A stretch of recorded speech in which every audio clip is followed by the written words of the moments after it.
একটা ওয়াজের মাহফিলে মাইকিং করা হচ্ছে, আব্দুর রহমান সাহেব যেখানে আছেন স্টেজে আসেন। আব্দুর রহমান কিন্তু হাজী সাহেব, তো এই যিনি ডাকছেন তার নামটা কিন্তু হাজী বলে নাই, হাজী আব্দুর রহমান বলে নাই, শুধু বলেছে আব্দুর রহমান সাহেব স্টেজে আসেন। ও বলছে আমি যাবো না, আমি যাবো না। বলে কেন? বলে আমার নামটা হাজী কেন বললো না? তা যে 5 ওয়াক্ত নামাজ পড়ে ও তখন বলছে ও বাবা তুমি হজ কবার করেছো? বলে একবার। তুমি একবার হজ করে যদি হজ হাজী নাম চাইছো, আর আমি দিবারাত্রি 5 ওয়াক্ত নামাজ পড়ি, আমি ইশরাকের নামাজ পড়ি, আমি চাস্তের নামাজ পড়ি, আমি আওবিনের নামাজ পড়ি, তাহলে আমার নামের আগে নামাজি লেখো, লেখো। এ বাবা, নাম নেওয়ার উদ্দেশ্যে কাম করিয়েন না, আল্লাহ পছন্দ করে না। মুসলমানের ছেলেরা, নওজোয়ান যুবকেরা, ওই গুহার ভিতরে প্রথম নম্বর যুবকটা হাত তুলেছে আল্লাহ পাক। একদিন আমি অনেক দূরে সফরে চলে গিয়েছিলাম, বাড়ি আসতে অনেক দেরি হয়ে গেছে, বিবিও ঘুমিয়ে গেছে, ছেলে মেয়ে ঘুমিয়ে গেছে, আমি নাই, দুধটা দহন করার মতো কেউ নাই, স্তনে দুধ তখন টপ টপ করে পড়ছে। আমি জলদি করে এসে দুধটা দহন করলাম। আমি দুধটা দহন করার পরে মাকে পান করাবো, আব্বাকে পান করাবো, ছেলে মেয়ে ঘুমিয়ে আছে, পান করার জন্য তাকিয়ে আছে, আব্বা আমাকে দুধ দাও, আব্বা আমাকে দুধ দাও। ছেলে মেয়েকে পান করাই নাই। ওই দুধটা নিয়ে গিয়ে মায়ের কামরায় গেলাম, দরজার কাছে তাকিয়ে দেখি মা বাপ ঘুমিয়ে গেছে। সারা রাত ধরে মায়ের মাথার কাছে দাঁড়িয়েছিলাম, দুধটা নিয়ে দাঁড়িয়ে রয়। সকালবেলায় মায়ের ঘুম ভেঙে গেল, ওই দুধটা মাকে বাপকে পান করালাম, ছেলে মেয়েকে পান করাই নাই। আল্লাহ পাক, তুমি মায়ের মর্যাদার কথা বলেছো, বাবার কথা বলেছো, কোরআনে মা বাবার কথা অসংখ্যবার বলেছো। আল্লাহ পাক, যদি আমার এই কাজটা তোমাকে খুশি করার জন্য হয়ে থাকে, আল্লাহ পাক এই কাজটা যদি আমি নেক কাজ করে থাকি, ও দয়ার মালিক আল্লাহ, এই গুহার সামনের পাথরটা একটুখানি সরিয়ে দাও। সঙ্গে সঙ্গে আল্লাহ পাকের হুকুম হলো, পাথরটা কিছু সরে গেল, কিছুটা সরে গেল, মানে একটু হালকা বাতাস আসতে শুরু হলো। তখন দ্বিতীয় নম্বরের বন্ধুটা হাত তুলেছে, আল্লাহ পাকের দরবারে হাত তুলে বলে, মালিক, ও দয়ার মালিক, জীবনে তেমন ভালো কাজ করতে পারি নাই, তবে আমার জীবনে একটা নেক কাজ করেছি। আমার একটা চাচাতো বোন ছিল, অপূর্বা সুন্দরী ছিল, চাচাতো বোনের প্রতি আমার খারাপ নজর ছিল, নফসটা বারবার চাইছিল, কিন্তু সুযোগ পাই না, সুযোগ পাই না। একদিন হঠাৎ করে চাচাতো বোনকে বললাম, আমি তোমাকে ভালোবাসি, আমি তোমার সাথে কুকর্মে লিপ্ত হতে চাই। এ নওজোয়ান যুবকেরা, তোমরা তো ব্যভিচার করো, দিন রাত চোখের ব্যভিচার করো, দিন রাত হাতের দ্বারাই ব্যভিচার করো, দিন রাত তুমি কানের দ্বারাই ব্যভিচার করো, দিন রাত মোবাইলে ন্যাংটা ছবি দেখো, খারাপ খারাপ ভিডিও দেখো, খারাপ খারাপ ভিডিও কলে তোমরা লিপ্ত হও। লজ্জা হয় না, শরম হয় না? নওজোয়ান যুবকদের জন্য আল্লাহর নবী কেঁদে বলেছিলেন, এমন একটা সময় আসবে আমার নওজোয়ান যুবকদের, আমার উম্মত উম্মতীদের এই বেহায়াপনা থেকে শয়তান তাদেরকে গ্রাস করে নেবে, তারা নোংরা কাজে ঘন ঘন আমার উম্মত উম্মতি লিপ্ত হয়ে যাবে। হে নওজোয়ান যুবকেরা, নবীজিকে ভালোবাসো আর গুনাহ থেকে তুমি দূরে সরে দাঁড়াও। হ্যাঁ, তোমার যুবকটা, তোমার ঘরের ছেলেটা রাত হলে জানালা দরজা বন্ধ করে দেয়, নোংরা নোংরা মেয়ের সাথে ভিডিও কলে লিপ্ত হয়, দিন রাত কানে ফোন নিয়ে ঘুরে বেড়াচ্ছে, দিন রাত মোবাইলে খোঁচা মারে, দিন রাত খারাপ ছবি আর ভিডিও ভিডিও ভিডিও নোংরা নোংরা ভিডিও দেখে। কত শত ছেলেরা মেয়েরা নোংরা কাজে লিপ্ত হয়, কত শত ছেলেরা মেয়েরা হস্তমৈথুন করে, ব্যভিচার করে। আল্লাহর নবী বলেন, যে যুবক যে যুবতীরা হাতের দ্বারাই চোখের দ্বারাই কোন রকম যারা হস্তমৈথুন করে, ব্যভিচার করে, হাসরের কঠিন ময়দানে তাদের আঙ্গুলগুলো গর্ভবতী হবে, মোটা মোটা হয়ে যাবে। ফেরেশতারা বলবে, তোমরা কি চেনো এই মানুষটাকে? এই ছেলেটার বাপ আর মা ছুটে গিয়ে বলবে, আমার ছেলেটার কি হলো? আমার ছেলেটার আঙ্গুলগুলো মোটা মোটা কেন? দূর থেকে দেখা যায় তাদের আঙ্গুলগুলো গর্ভবতী হয়েছে, আর আঙ্গুলের ভিতরে বাচ্চা নড়াচড়া করে। মানে তোমার ছেলে অন্ধকারে ব্যভিচার করেছিল, মানে হস্তমৈথুনে লিপ্ত হয়েছিল। যে ব্যভিচার ব্যভিচারিণী, ওই ছেলেরা মেয়েরা যারা ব্যভিচার ব্যভিচারিণী, যারা যুবক যুবতীরা ব্যভিচারে লিপ্ত হয়, জাহান্নামে তাদেরকে ফেলে দেওয়া হবে। লজ্জা স্থানগুলো মোটা মোটা হয়ে ফুলে যাবে, লজ্জা স্থানগুলো ফুলে ফুলে যাবে, আর লজ্জা স্থান দিয়ে রক্ত পুঁজ বার হবে, লজ্জা স্থান ফুলে যাবে, লজ্জা স্থান দিয়ে এমন দুর্গন্ধ বার হবে, জাহান্নামীরা বলবে কাদেরকে জাহান্নামে ফেললে তোমরা? ওদের দুর্গন্ধের কারণে জাহান্নামী, আমরা জাহান্নামে টিকতে পারি না। ওরা কারা? ওরা ব্যভিচার ব্যভিচারিণী, যুবক যুবতী অবস্থায় ব্যভিচার করেছিল, নোংরা কাজে জিনা লিপ্ত হয়েছিল। আল্লাহর নবী বলেন যে যুবক যুবতী ব্যভিচারে লিপ্ত হয় তাকে 100 বেত্রাঘাত করো, তাকে এলাকা থেকে 1 বছরের জন্য দূরীভূত করে দাও। যদি কোনো পুরুষ, বিবাহিত পুরুষ ব্যভিচারে লিপ্ত হয়, বিবাহিতা মহিলা কোনো পুরুষের সাথে ব্যভিচারে লিপ্ত হয়, বিবাহিত পুরুষ বিবাহিতা মহিলা যদি ব্যভিচারে লিপ্ত হয়, এখানে ইসলামের আইন নাই বলে ইসলামের বিধান হলো তাকে ঢিল পাথর দিয়ে মারতে মারতে তাকে হত্যা করে দাও। ব্যভিচার বিবাহিত পুরুষ মহিলা যদি করে, এই ব্যভিচারে লিপ্ত হয়, ধরা খেয়ে গেছে, তাকে ঢিল পাথর দিয়ে হত্যা করে দিতে হবে, বেঁচে থাকার কোনো তার রাস্তাই নাই। অথচ দেখেন যে কাজ এত ঘৃণিত কাজ, সেই কাজ আমরা অহরহ আমরা করছি, আমরা করে বেড়াচ্ছি।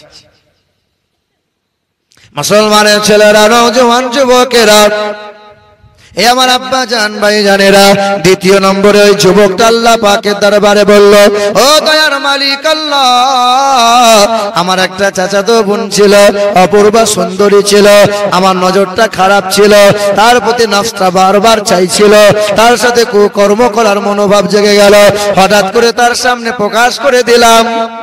আমার চাচাতো বোনটা বলেছিল না না না না, আমি এখনো অবিবাহিতা, তুমি যদি আমাকে বিবাহ করে নাও, তোমার সাথে সংসার হবে, আহারে সবকিছু হালাল হয়ে যাবে, হারাম কাজ করা সম্ভব নয়।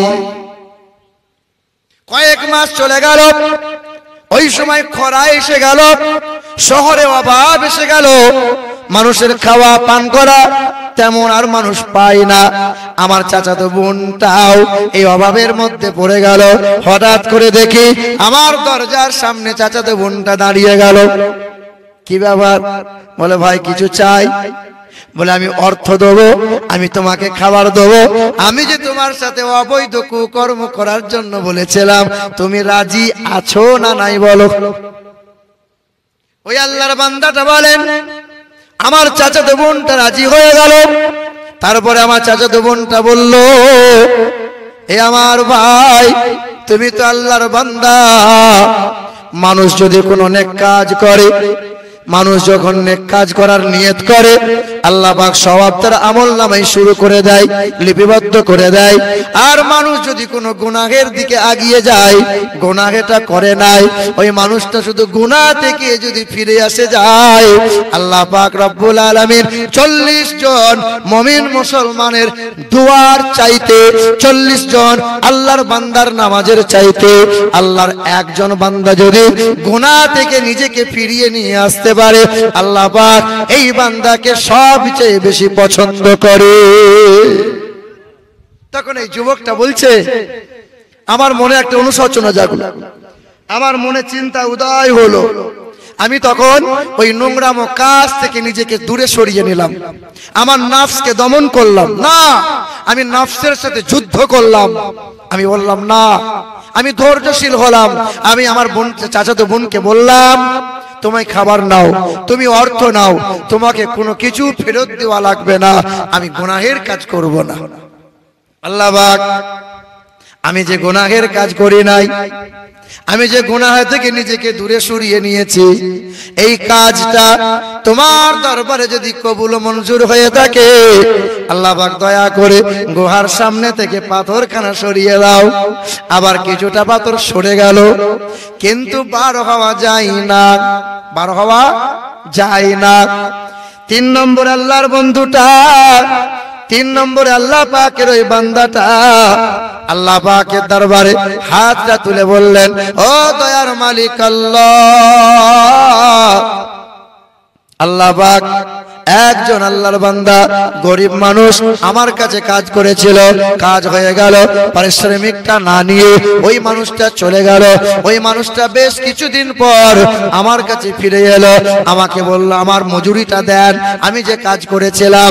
আমি ওই বান্দাটাকে মাঠের মধ্যে নিয়ে গেলাম, আমি বললাম শোনো শোনো, এই মাঠে যত দুম্বা আছে, যত ঘোড়া আছে, যত উট আছে, যত ছাগল আছে, একদিনের মজুরি হলো সব তোমার, সব তোমার। বলে এটা আমার কি করে হয়? বলে তুমি যে আমার কাছে একদিন মজুরি, একদিন কাজ করেছিলে, তার মজুরিটা দিয়ে আমি ব্যবসায় লাগিয়েছিলাম। তোমার ওই টাকা থেকে, ব্যবসা থেকে যে রোজগার হয়েছিল, লাভ হয়েছিল, ওই লাভের অংশ দিয়ে তোমার দুম্বাগুলো, ছাগলগুলো, উটগুলো হয়েছে। সঙ্গে সঙ্গে যুবকটা বলতেছিল, ও আল্লাহ পাক, ওই গরিব মানুষটা সব দুম্বা ছাগল নিয়ে চলে গেল। আল্লাহ পাক যদি কাজটা তুমি কবুল ও মঞ্জুর করে থাকো, আল্লাহ পাক এই গুহার পাথর তুমি সরিয়ে দাও। তখন পাথরটা সম্পূর্ণ সরে গেল। তিন বন্ধু বেরিয়ে গেল। মনের নিয়ত, মনের ভাবনা যদি সুন্দর হয়ে থাকে, কর্মটা যদি আল্লাহ পাকের দ্বারা আল্লাহর খুশি করার জন্য করে থাকেন, তো আল্লাহ পাক যে কোনো আপদে বিপদে বান্দার জন্য সহায় হবেন, বান্দাকে সাহায্য করবেন আল্লাহ। আর যদি লোক দেখানি হয়, রিয়াকারী হয়, জীবনে নামাজ পড়ে না, বিয়ে এসছে বছরে একবার, তো বিয়াই তো নামাজ পড়ে, তো বিয়াইকে দেখানোর জন্য বিয়াইয়ের পিছনে পিছনে চলেন বিয়াই নামাজ পড়ে আসি, তখন বিয়াইকে দেখানোর জন্য বিয়াই আবার নামাজ পড়তে গেছে। চলবে এগুলো? রমজান মাসে রোজা আপনি রাখতে পারবেন না, কিন্তু আপনার বউ বলেছে রান্না করে খাওয়াবো না, ঠেলাই পড়ে চাপে পড়ে লোক দেখানি, সারাদিন না খেয়েছিলেন, কাজ হবে? ইবাদত হবে কার জন্য? রমজানের রোজা রাখবো কার জন্য? যে কোনো কাজ হবে কাকে খুশি করার জন্য? আল্লাহ। আসমানের মালিক কে? আর আস্তে করে বলেন, আসমানের মালিক কে? জমিনের মালিক কে? হায়াত মৌতের মালিক কে? আনন্দ নিরানন্দের মালিক কে? রুজির মালিক কে? সর্ব জায়গার সর্বক্ষণের একাই মালিক তিনি কে? আপনি যে গোপনে গোপনে পাপ করেন আল্লাহ দেখতে পান কি পান না? পাই। আমি যে নেক কাজ করি আল্লাহ দেখেন কি দেখেন না? সব আল্লাহ পাক দেখতে পায়। তারপরেও বান্দা ভুলে যায়। মুসলমানের ছেলেরা, আল্লাহ পাক পবিত্র কোরআনে কম বেশি বলেছেন নামাজ পড়ো 82 বার। কতবার? আল্লাহ পাক কম বেশি 82 বার বললেন নামাজ পড়ো, নামাজ পড়ো। তারপরে আল্লাহ পাক 101 বার বললেন ঈমান ঠিক করো। যতক্ষণ না ঈমান তোমার ঠিক না হবে নামাজ কবুল হবে না। ঈমান মজবুত করো, ঈমান মজবুত করা লাগবে। আল্লাহ পাক 151 বার ওই কোরআনে বলেছেন এক আল্লাহকে ভয় করো। এক আল্লাহর প্রতি যদি ভয় না থাকে এই বান্দা পাপ কাজ করে যাবে। বান্দার তো ভয় নাই, বান্দা তো নোংরা কাজ করে যাবে, হারামটা খেয়ে যাবে, সুদ খেয়ে যাবে, মদ পান করে যাবে, হারাম জিনিস খেয়ে যাবে, হারাম হালাল বাঁচবে না, কারণ তার অন্তরে আল্লাহর ভয় নাই। আল্লাহর ভয় অন্তরে রাখা লাগবে। আমরা হলাম হানাফি মাযহাবের মানুষ। আমাদের ইমাম হলেন ইমামে আজম আবু হানিফা রাহমাতুল্লাহ আলাইহি, যার আসল নাম ছিল নুমান বিন সাবিত। তো ইমামে আজম আবু হানিফা রাহমাতুল্লাহ আলাইহি এত বড় আল্লাহ পাকের বুজুর্গ বান্দা ছিলেন যে কিতাবের মধ্যে পাওয়া যায় যিনি এক ঈশার ওযুতে 40টা বছর তিনি ফজরের নামাজ আদায় করেছেন। এত বড় আল্লাহর ওলি। আমরা তো বছরে 1 মাস রোজা রেখে হাঁপিয়ে যাই, তিনি রমজান মাস, বছরে যত সুন্নত রোজা আছে বছরে 5টা দিন বাদ দিয়ে ইমামে আজম আবু হানিফা রাহমাতুল্লাহ আলাইহি এক টানা 30 বছর তিনি রোজা রেখে দিয়েছিলেন। ঈদের দিন, বকরা ঈদের দিন, বকরা ঈদের পরের 3 দিন রোজা রাখা যায় না। এত বড় আল্লাহর ওলি, তো আল্লাহ পাকের ওলি বান্দা সারা রাত ইবাদত করতেন, সকালবেলা ইশরাকের নামাজ পড়তেন। ওই আল্লাহর ওলির একটা কাপড়ের দোকান ছিল, দোকান ছিল। কারো দোকান হয় না মুদিখানা, কারো কাপড়ের দোকান, কারো সোনার দোকান ইত্যাদি। তো ইমামে আজম আবু হানিফা রাহমাতুল্লাহ আলাইহি দোকান ছিল কাপড়ের দোকান। আল্লাহ পাকের ওলি বান্দা সকালে ইশরাকের নামাজ পড়ে পা পা করে চলে গেলেন, দোকানে বসে বসে জিকির আজকার করছেন। এমন সময় একটা খরিদ্দার হাজির। আসসালামু আলাইকুম। ও নোমান বিন সাবিত, ও ইমামে আজম আবু হানিফা, হুজুর আপনার দোকানে এলাম। আল্লাহর ওলি সালামের জবাব দিয়ে বলেন, বাবা এসো, কি চাইছো বলো। বলে, আল্লাহ পাকের ওলি, আমি আপনার দোকান থেকে আমার বিবির জন্য একটা শাড়ি কিনে নিয়ে যাব। কারণ কয়েকদিন ধরে আমার বিবিটা কথা বন্ধ রেখেছে, কথা বলে না, রাগন্দিত মন চটে আছে। আপনার দোকান থেকে শাড়ি নিয়ে যাব, বিবিকে দেব, বিবি খুশি হবে। আল্লাহ পাকের ওলি বান্দা বললেন, এই দোকানে শত শাড়ি আছে, বলো কোন শাড়ি নেবে। দেখতে দেখতে একটা শাড়ি পছন্দ করে নিয়েছে। এই শাড়িটা পছন্দ করে ইমামে আজম আবু হানিফা রাহমাতুল্লাহ আলাইহি বাড়ি নিয়ে গেলেন। বাড়ি নিয়ে যাওয়ার পরে বিবির সামনে যখন ভাঁজ খুলেছে, তা বিবি তখন বলছে, কি শাড়ি এনেছো? তোমার তো চোখ লয় দেখছি, তুমি যে বুড়ি মানুষের মতো শাড়ি এনেছো, এ শাড়ি কি পরা যায়? কিরণমালা শাড়ি আনবে, আর কি কি সব শাড়ি উঠেছে না সিরিয়ালের নামে। মানে আপনার ঘরে আমার ঘরে বিবিদের কথা বলছি, ওদেরকে গহনার শাড়িতে কোনোদিন দিয়ে মিটাতে পারবেন না, মন ভরাতে পারবেন না। যত দেবেন তাও বলবে নাই, যত দেবেন তাও বলবে নাই, আর দুটো হলে ভালো হতো, ঠিক না বল। তো হুজুরের দোকান থেকে শাড়ি নিয়ে গেছে। ওই মানুষটা যখন ভাঁজ খুলেছে, তো তার বিবি বলছে, শাড়ি আমার পছন্দ নয়, শাড়িটা ফেরত নিয়ে যাও। বাবাজিরা মাইনাই আমার, ওই মানুষটা শাড়িটা নিয়ে আবার বিকাল বেলায় ইমামে আজম আবু হানিফা রাহমাতুল্লাহ আলাইহির দোকানের সম্মুখে দাঁড়িয়ে গেল। ও আল্লাহর ওলি, হুজুর বেয়াদবি নেবেন না, সকালবেলায় আপনার দোকানে এসেছিলাম, যে শাড়িটা আমি পছন্দ করে নিয়ে গেলাম বিবির পছন্দ হয় নাই, তাই আবার বিকাল বেলায় ফেরত নিয়ে এলাম। এটা ফেরত নেন, আমার বিবিটা নেবে না। আল্লাহ পাকের ওলি ইমামে আজম আবু হানিফা রাহমাতুল্লাহ আলাইহি হুজুর আমার কি করলেন? ওই শাড়িটা ধরে আছেন, বারবার শাড়িটার দিকে তাকায়, বারবার শাড়িটাতে হাত বোলায়। আল্লাহর ওলিটা একবার শাড়ির দিকে তাকায়, একবার আকাশের দিকে তাকায়, একবার শাড়িটার দিকে তাকায়, একবার আকাশের দিকে তাকায়। আল্লাহ পাকের ওলি ইমামে আজম আবু হানিফা ঝরঝর করে কান্না শুরু করলেন, ঝরঝর ঝরঝর ঝরঝর করে কান্না করে।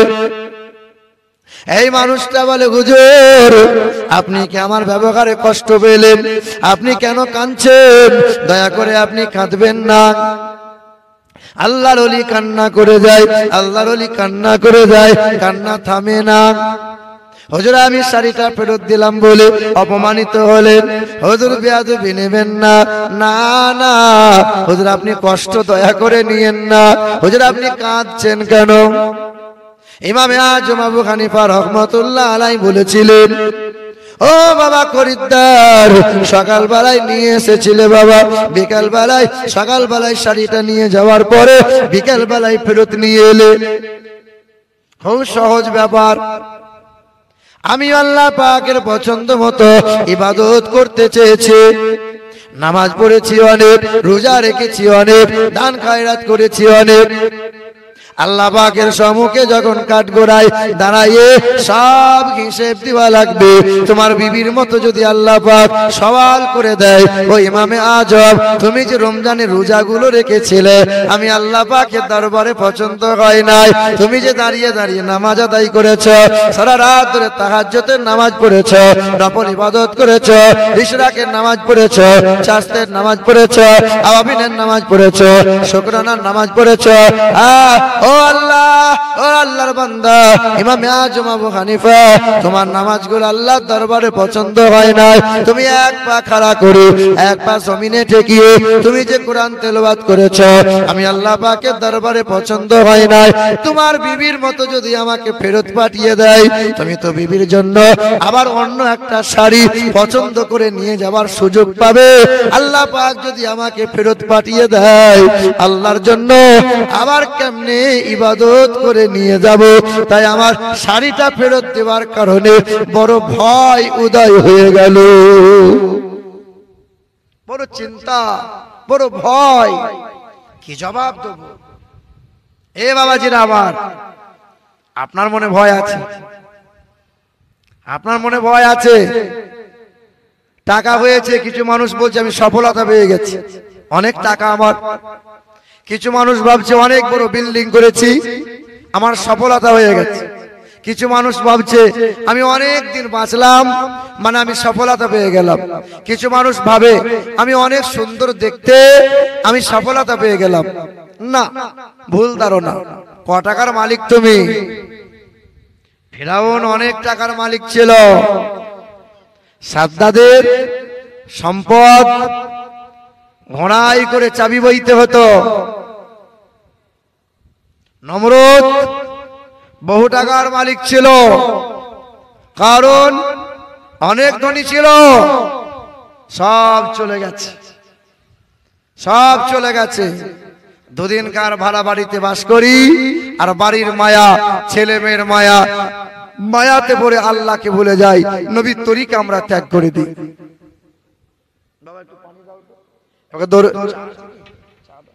দরুদ শরীফ পড়ে আল্লাহুম্মা সাল্লি আলা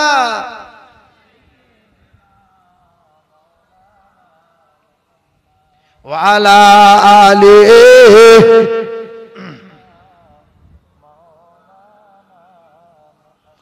দরুদ পড়ো, দরুদ পড়ো ও মুমিন মুমিনা, দরুদ বিনে হাসর মিজানে নাজাত কে হই পাইবা না। আল্লাহুম্মা। মাইকটার মেশিন কে? মাইক ম্যান কোথায়? মাইক ম্যান সাউন্ডটা সুন্দর করেন, শ্বাস টানে কেন এত? গলা শুকিয়ে যাচ্ছে কেন? মুহাম্মদ জিকির করি লা ইলাহা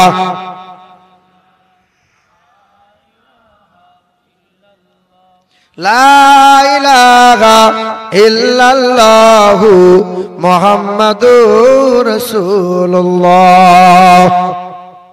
এ বাবাজিরা, ভাইরা আমার, মুসলমান সোনার টুকরো বন্ধুরা, কাজ করা লাগবে এক আল্লাহর সন্তুষ্টির জন্য।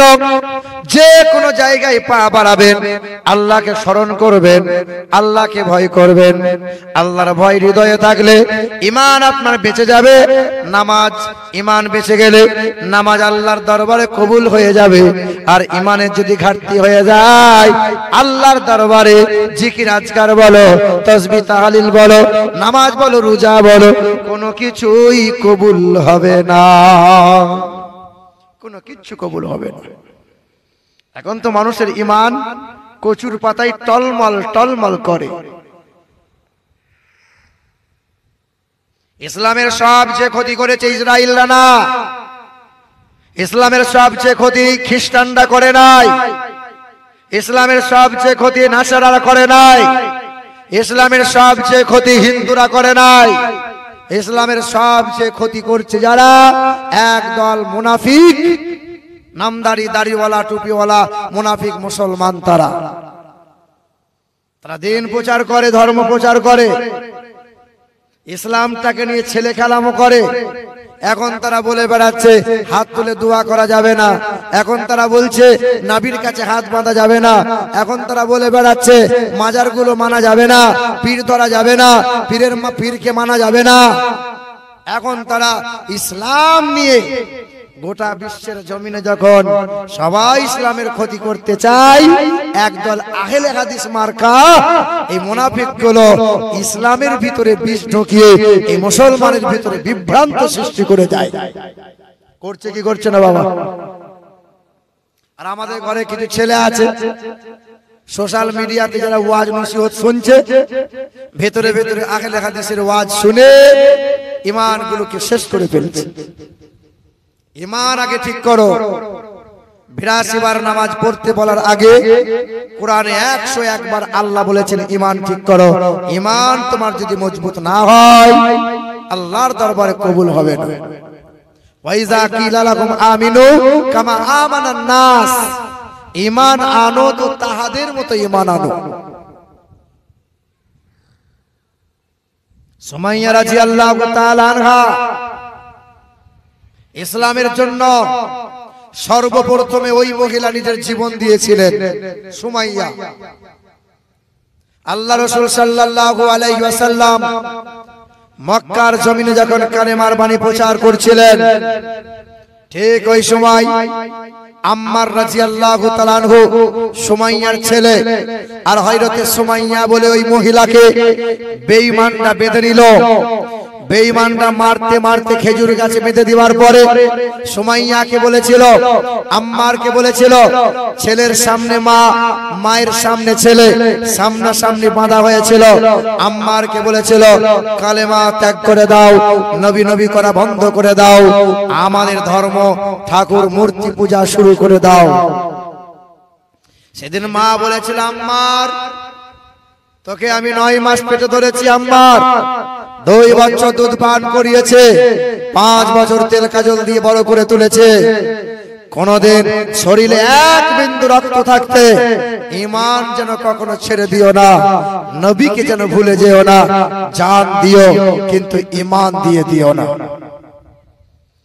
ছেলের সামনে মায়ের কাপড়টা খুলে দেয়া হলো, উলঙ্গ করে দেয়া হলো। ছেলে আম্মারকে মারা হয়েছে আর বলা হয়েছে, দেখ তোর মায়ের চেহারা দেখ, কালেমা ত্যাগ করে দে, নবী নবী করা বন্ধ করে দে, আম্মার আমাদের ধর্মে চলে আয়। আম্মার রাদিয়াল্লাহু তাআলা আনহু মাথা নত করে দাঁড়িয়ে আছেন, মনে হচ্ছে যেন জমিন যদি ফাঁক হয়ে যায় তো নিজের চেহারা ফাটালে ভরে দেব।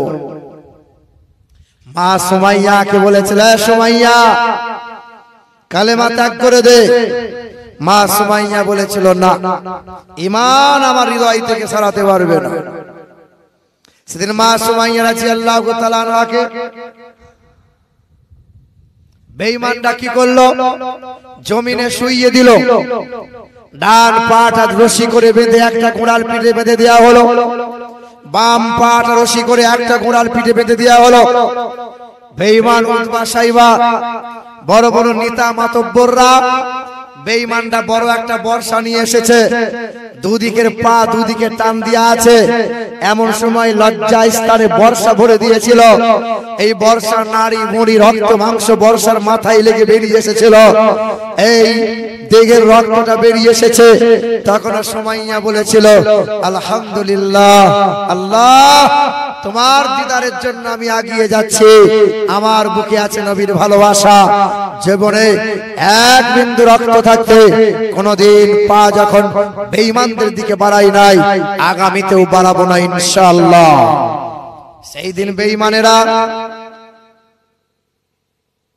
সেদিন বেঈমানেরা মা সুমাইয়াকে লজ্জা স্থানে বর্ষা ভরে দিল। তখন মা সুমাইয়ার জবানে ছিল কালেমা লা ইলাহা ইল্লাল্লাহু মুহাম্মাদুর রাসূলুল্লাহ। এমন করে যখন সুমাইয়াকে আর ঠান্ডা করা গেল না, সুমাইয়াকে যখন ক্লান্ত করা গেল না, মা সুমাইয়ার 1 পায়ের দড়ি যেমন একটা ঘোড়ার পিঠে বেঁধে দেওয়া হলো, অপর পায়ের দড়িটা অপর এক ঘোড়ার পিঠে বেঁধে দেওয়া হলো, ঘোড়ার পিঠে চাবুক মেরে দেওয়া হলো, 2 দিকে 2 সাইডে ঘোড়া দৌড়ে চলে গেল। মা সুমাইয়ার দেহটা মধ্যখান দিয়ে ফাড়াই হয়ে গেল, মা সুমাইয়ার প্রতিটা অঙ্গ চূর্ণ বিচূর্ণ খণ্ড খণ্ড হয়ে গেল। মা সুমাইয়ার প্রতিটা অঙ্গ থেকে সেই দিন বলেছিল কালেমা লা ইলাহা ইল্লাল্লাহু মুহাম্মাদুর রাসূলুল্লাহ। তাই তোমার আল্লাহ পাক বলেন, আমিনু কামা আমানান নাস, ঈমান যদি আনতে হয় তাহাদের মতো ঈমান আনো। এখন তো আমাদের ঈমান টাকাতে বিক্রি হয়। হ্যাঁ মুসলমান, আমার সোনার টুকরো বন্ধুরা, আমার সুধী মানুষেরা,